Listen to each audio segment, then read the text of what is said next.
Olá, muito bom dia, seja bem-vindo. O AgroBand de hoje já está no ar, o seu programa do agronegócio. A partir de agora, você vai conferir alguns destaques dessa edição. Veja só. Legumes, tubérculos e até mesmo as proteínas registram queda nos preços no último mês. Carne brasileira é uma das mais consumidas no mundo, mas o tarifaço imposto pelos Estados Unidos pode mexer com esse mercado e boa parte das nossas exportações podem ter a China como destino. E o país asiático autorizou 183 empresas brasileiras a exportarem café para o país, segundo a embaixada chinesa no Brasil. E no último capítulo da série especial sobre o algodão brasileiro, a gente mostra que a rastreabilidade começa no campo e segue até as confecções.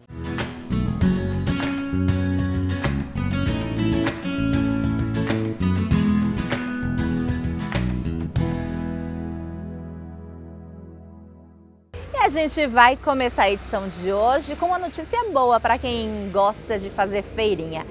É que alguns alimentos como legumes, tubérculos e até mesmo as proteínas ficaram mais baratos.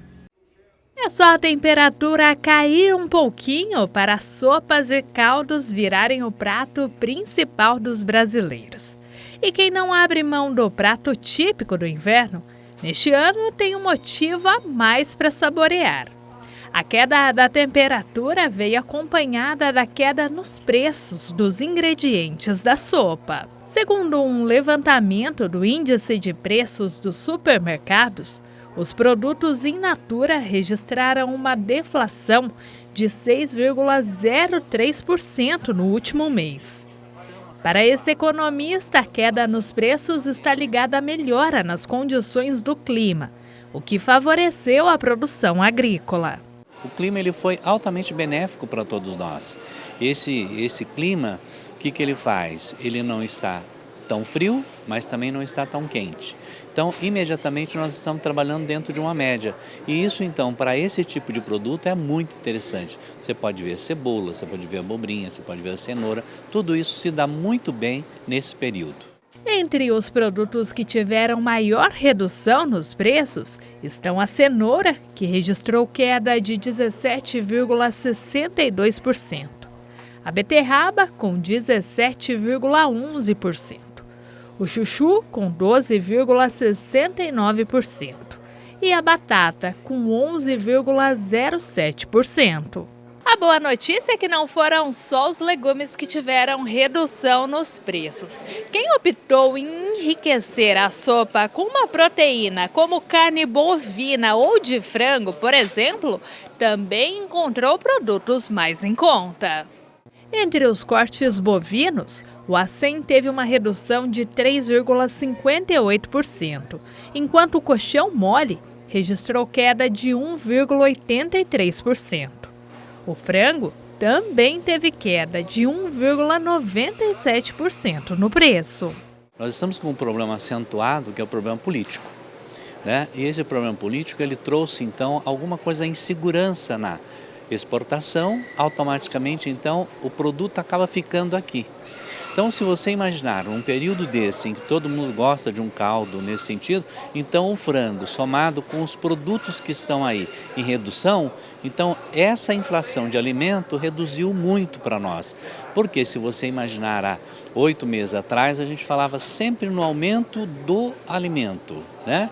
Agora hoje não, esses produtos estão reduzindo. Então o que traz aí também a política, mal ou ruim, ela tem sido benéfica para nós brasileiros.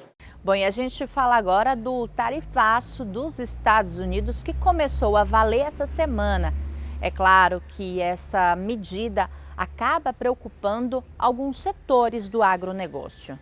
Vários setores do agronegócio estão apreensivos com o tarifaço imposto pelo governo americano, com tarifas de 50% para produtos brasileiros. Os frigoríficos vivem momentos de incerteza. Somente no estado de São Paulo são autorizados a exportarem para os Estados Unidos as cidades de Lins, Andradina, Barretos, José Bonifácio, Promissão, Santo Antônio de Posse, Sertãozinho, Pirapozinho, Rancharia e Santos. Olha, o estado de São Paulo tem 19 frigoríficos que exportam para os Estados Unidos, representando quase 60% da exportação de carne brasileira para os Estados Unidos.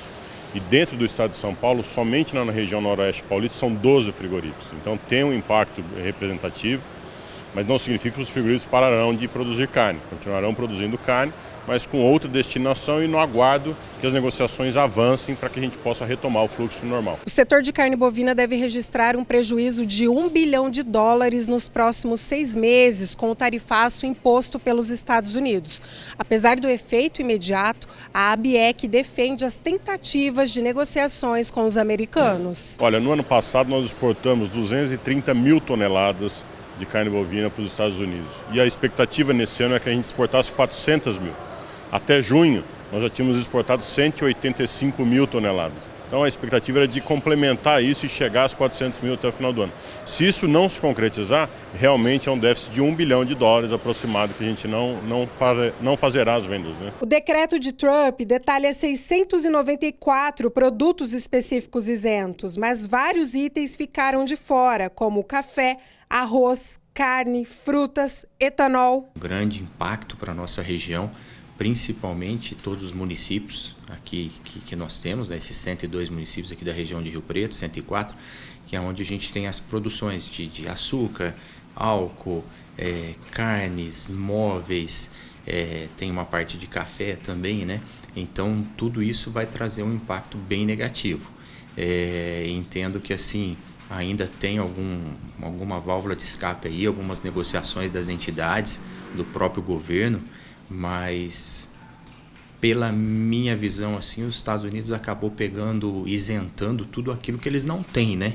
Então aquilo que eles têm, provavelmente eles vão negociar uma cota, como nós temos aqui no Brasil, cotas de importações de diversos produtos também de países asiáticos e de países europeus, americanos, mas talvez eles façam essa negociação. De última hora tivemos aí o lado positivo, né? Uma notícia boa que isentou aí praticamente 45% da pauta de exportação brasileira para os Estados Unidos, dando aí um alívio para muitos segmentos. Mas mesmo assim ainda vai trazer um impacto bastante negativo, não só na pauta de exportação, como em toda a cadeia produtiva que a gente tem por trás desses produtos que são exportados. Fica inviável a exportação de carne bovina para os Estados Unidos, e aí é um fechamento de mercado, é uma perca de oportunidade para os produtores brasileiros, para a indústria brasileira, né? Mas a gente está confiante que o governo vai continuar negociando e que possa retomar o fluxo normal dos envios. E a gente segue falando aí sobre o tarifaço porque a carne brasileira é uma das mais consumidas em todo o mundo. E por conta desse tarifaço imposto pelos Estados Unidos, pode mexer na exportação brasileira. E a China pode ser um dos maiores compradores deste produto brasileiro. Qual é o corte de carne mais comum no seu prato? Eu prefiro contrafilé. Por quê? Acho que ele é mais gostoso. Eu compro paleta pelo preço. Pelo preço? Sim, mas eu gosto dela também.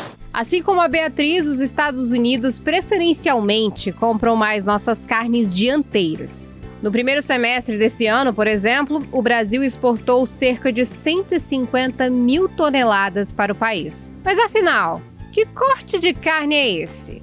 E na prática, os cortes da parte dianteira do boi são esses aqui, por exemplo. O peito, a paleta, que são os mais comprados pelos Estados Unidos para fazer misturas e virar hambúrguer. Enquanto isso, os cortes traseiros, como alcatra, coxão mole, contrafilé, são os queridinhos dos brasileiros e não saem da nossa grelha. É uma cultura do brasileiro mesmo, né? Quem é que não gosta de uma picanha assada, de uma gordurinha, né? Os americanos, eles têm uma alimentação um pouco diferente da nossa, então o brasileiro ele faz muito churrasco, né? Ele gosta bastante de churrasco. Por aqui não tem jeito. A parte de trás é a que sai na frente. Acho que contrafilé é uma boa carne. Alcátara. Pra você, qual é a carne preferida do brasileiro? A minha! Não tem como, né? Isso eu aprovo. Bom, já que aqui no Brasil a parte de trás é bem comercializada, como ficam as negociações do corte dianteiro das carnes com tarifaço? Uma alternativa é a China. Em junho, foram mais de 680 mil toneladas de carne bovina in natura, exportadas para o país asiático, o que representa quase 47% de toda a carne vendida lá fora. E também são bons clientes do corte dianteiro. Esse dianteiro ele vai para a questão de picadinho. Ele também não vai para grill, só que ele não vai para a formação de hambúrguer. Ele vai para picadinho para fazer cortes mais delicados para compor outros cortes da culinária chinesa. Corte da frente, o de trás, tarifaço. Mesmo com esse cenário, alguns especialistas enxergam possibilidades agora. Os cortes mais nobres também vão baratear de preço. Você vai ter uma oferta maior agora, o preço deve cair internamente e futuramente, caso não haja problemas na produção, você vai ter um mercado equilibrado. Hora de conferir como vai ficar o tempo e a temperatura para os próximos dias. Veja na nossa previsão do tempo.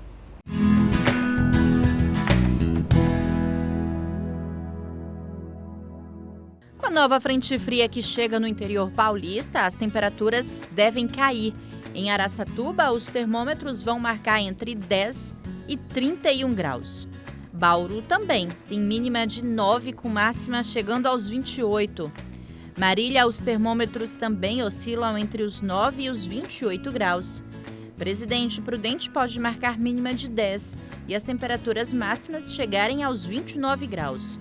E em São José do Rio Preto, mínima também 10 e máxima 30 graus. A gente faz então a primeira pausa do Agroband, o intervalo é bem rapidinho, mas antes você confere as cotações agropecuárias de hoje. A arroba do boi gordo foi cotada em Andradina, R$ 280. Araçatuba, R$ 294.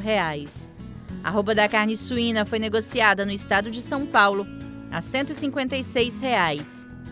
O quilo do frango vivo foi negociado no atacado a R$ 6,60 e na granja a R$ 5,60.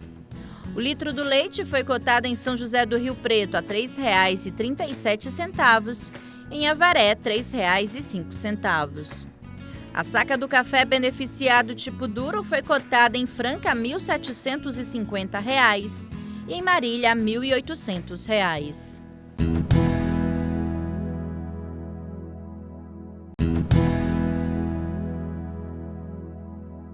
De volta e com notícia boa para o produtor de café, é que a China autorizou que mais de 180 empresas brasileiras destinadas ao café exportem ao país asiático. As novas licenças para exportar café à China têm validade de 5 anos, de acordo com a embaixada. A medida vai beneficiar os exportadores que foram afetados pelo tarifaço imposto pelo presidente dos Estados Unidos, Donald Trump. Prevista para entrar em vigor no dia 6 de agosto, a nova taxa representa um desafio para exportadores brasileiros, que vendem cerca de 8 milhões de sacas de café por ano aos Estados Unidos. Agora, eles buscam alternativas para os produtos. Segundo o Secafé, o Conselho dos Exportadores de Café do Brasil, o Brasil embarcou 538 mil sacas do grão para a China no primeiro semestre deste ano. O movimento tende a ampliar a presença do café brasileiro no mercado asiático. E a Agência Nacional de Transportes Terrestres, a ANTT, prepara um novo projeto da Ferrogrão. A gente vai entender como é que vai funcionar na reportagem. O Brasil é peça-chave em 3 questões globais: segurança alimentar, climática e energética. Com potencial para alimentar cerca de 800 milhões de pessoas, o agro brasileiro registra recordes de produção ano após ano. Mas o setor produtivo encara o gargalo logístico como um dos limitadores a um crescimento ainda maior. Segundo a Confederação de Agricultura e Pecuária do Brasil, o frete da soja no país é 81% maior do que nos Estados Unidos e 46% mais caro do que na Argentina. Atualmente, 61% do transporte de carga é feito nas estradas. A análise é que a dependência desse modal contribui para os altos custos logísticos. Quando a gente fala em transporte de cargas do agro, nós temos que recorrer às rodovias e não às ferrovias. E as rodovias são o modo de transporte mais caro para o escoamento da produção. Então, o agro, ele necessita de uma diversificação da sua matriz de transporte. E isso envolve investir tanto em ferrovia como em hidrovia. Os cálculos mostram que quando você investe em ferrovia, e a gente pode pegar um corredor, o corredor que conecta a produção de soja do Mato Grosso até os portos do Arco Norte, quando você utiliza a ferrovia, o custo de transporte ele reduz em até 40%. Então, é fundamental que para commodities se invista em ferrovia de maneira que os nossos produtos continuem competitivos no mercado internacional. O transporte ferroviário é apontado como a principal alternativa para o escoamento da produção agrícola no Brasil. Por isso, entidades do setor produtivo e políticos participaram de um fórum na capital federal para debater os desafios a serem superados a fim de aumentar a participação do modal na logística brasileira. A ferrovia está crescendo, mas ela não cresce no mesmo volume, vamos dizer assim, que o crescimento da safra. Então, necessariamente, o caminhão, o transporte rodoviário, ele cresce de participação. E ele, naturalmente, tem um custo maior, porque nós estamos falando de distância grande, não de distância curta. E aí a ferrovia acaba, as que estão aí, acabam precificando parecido com a rodovia. Tá? Então, assim, quando que vai realmente começar a cair frete? Quando a gente tiver mais competição no ferroviário. O encontro foi promovido pela Associação Brasileira das Indústrias de Óleos Vegetais em parceria com a CNA. Entre os temas debatidos estão a necessidade de investimentos e manutenção da malha ferroviária brasileira, o alto custo do frete e a necessidade de regulação do setor. Segundo o levantamento do Ministério da Agricultura, as exportações de produtos agrícolas devem subir 2,7% nos próximos 10 anos. Caso o transporte de cargas permaneça majoritariamente nas rodovias, o frete ficará ainda mais saturado, aumentando os custos dos produtos brasileiros. Como é que eu aumento a produtividade das ferrovias que já existem? Tá? E aí tem a ver com regulação, tem a ver com fiscalização e com gerar informação. Então, a gente defende muito que a NTT seja capaz de, em tempo real, observar como é que está o tráfego nas ferrovias e qual é o grau de ociosidade. Porque você tem a sazonalidade, tem períodos do ano que você não tem ociosidade, porque está concentrado. Agora tem períodos do ano que você tem mais. Nesses períodos você poderia ter mais competição e mais carga passando por ali. No lugar dela ir para o caminhão, ela iria para a ferrovia. Dentre as ferrovias aguardadas pelo setor produtivo, a Ferrogrão é a que gera maior expectativa. Com 933 quilômetros de extensão, o modal levaria grãos produzidos no centro-oeste até o porto de Mirituba, no Pará. O projeto está paralisado no Supremo Tribunal Federal, que acatou um pedido do PSOL sobre a ilegalidade de uma lei que alterou os limites do Parque Nacional da Jamanchim, no Pará, onde passaria parte da ferrovia. Segundo a NTT, um novo estudo foi recebido com alterações no trajeto, que não passará por nenhuma terra indígena ou área quilombola. A expectativa é de que o novo leilão para a construção da Ferrogrão ocorra até o primeiro semestre do ano que vem, com a concessão válida por 69 anos. Os estudos foram atualizados, os pontos que tinham mais sensíveis da discussão com os povos originários foram dirimidos junto ao Supremo Tribunal Federal. Nós recebemos na agência todo esse pacote já e estamos analisando. Então, nosso cronograma interno é mandar para o Tribunal de Contas da União no último trimestre deste ano, provavelmente outubro, mais tardar em novembro, e seguindo um cronograma normal, que é de outros projetos de ferrovias e até de rodovias, é que no primeiro trimestre, no início do segundo trimestre, o tribunal libere, né, a avaliação dos estudos, libere junto ao pleno, junto com os ministros todos, e a gente receba para publicar o edital. Então nós temos trabalhado com este cronograma, de enviar neste ano para o tribunal a atualização de todo o pacote e ter até o ano que vem já a realização do leilão. É um projeto, podemos dizer, 110% sustentável, respeitar todos os povos originários, um diálogo ativo e proativo para realmente respeitar todos os direcionamentos. Então, a ferrovia por si só, ela já é mais sustentável do que outros modos de transporte e neste caso específico, nós estamos tendo que cuidar todos os atores envolvidos, de respeitar todas as questões de povos originários e também compensar eventuais efeitos que porventura possam existir. E a gente faz mais uma pausa aqui no Agroband, o intervalo é bem rapidinho, é o tempo de ir lá pegar um cafezinho, a gente já volta. A saca 60 quilos da soja foi cotada em Campinas a R$ 140 e em Rancharia a R$ 132. A saca 60 quilos do milho seco foi negociada em Campinas a R$ 65 e em Cândido Mota a R$ 55. A saca do feijão carioca foi negociada em Barretos a R$ 200 e em Tapetininga a R$ 250. A tonelada da cana-de-açúcar fechou no campo a R$ 130,22 e na esteira a R$ 145,46.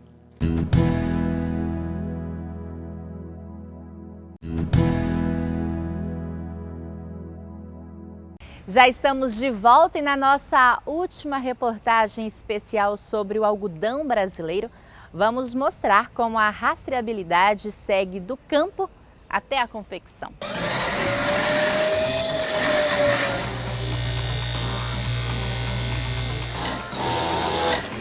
O rolo de tecido fabricado com algodão, que chega até esta confecção na zona leste de São Paulo, tem rastreabilidade. Quem compra sabe a origem e como foi produzido. E sempre procura visitar, se possível, se for aqui na região. Eu já visitei algumas fábricas de fornecedores nossos para ver como que é o processo, também para saber se a mão de obra deles está qualificada. A gente sempre procura marcas com uma boa referência, seja aqui de São Paulo ou seja do interior do Brasil. Desde que foi aberta há 9 anos, esta confecção só usa algodão brasileiro, pela qualidade e para valorizar a nossa indústria. E muitos clientes são atraídos justamente por isso e fazem questão de destacar aqui na peça. Essa aqui, por exemplo, uma escolha muito mais consciente, produzida com algodão brasileiro. E a gente visa mitigar o máximo possível a pegada de carbono. Então, em vez de comprar da China, da Índia, que tem todo o transporte, o frete vindo por navio, querosene, diesel, a gente compra de produtores locais, valorizando sempre comprar daqui de São Paulo, ou se não tiver de São Paulo, do Brasil, de um modo geral. É um fio de qualidade, é um fio que a gente nunca teve reclamação de nenhum cliente. Aqui são produzidas de 15 a 20 mil peças por mês, principalmente camisetas e sacolas. Costureira há 30 anos, Val gosta do algodão nacional. Tem que valorizar do Brasil mesmo, né? Em vez de vir fora, né? A gente tem que fazer mais daqui mesmo, da nossa terra. A confecção emprega 15 pessoas, todas com os direitos trabalhistas garantidos, segundo o empresário. A maioria mora no bairro, que não tem tradição têxtil. A ideia era levar emprego para a região. Ireci, que trabalhava como auxiliar de escritório e gastava muito tempo no trânsito, aprendeu a costurar ali. Ela foi capacitada por um projeto social que ensina mulheres a trabalharem com confecção. Aqui eu aprendi a fazer a qualidade das peças, aprendi a costurar, eu passei por todos os setores. Eu fiquei na estamparia também, tudo pelo projeto. Agora, para você, o que mudou na sua vida? Eu trabalho perto de casa, eu moro aqui pertinho, 15 minutos a pé. Então isso mudou muita coisa. Tipo, eu consigo ir na reunião da escola da minha filha, eu consigo buscar ela, levar no balé, na natação, tudo porque eu moro perto. Tudo isso acaba tendo um valor no produto final. A gente tem um produto que costuma ser até um pouco mais caro que a concorrência, mas mesmo assim a gente faz sucesso porque é um produto de qualidade, é um produto que a gente tem a rastreabilidade do produto, que é muito importante, e a gente tem a transparência de valorizar o funcionário, de valorizar a comunidade e valorizar o planeta no modo geral, né? E por hoje é só, o Agroband de hoje vai ficando por aqui. Muito obrigada pelo carinho da sua audiência, da sua companhia. Um ótimo dia, uma boa produção e até o nosso próximo encontro. Tchau!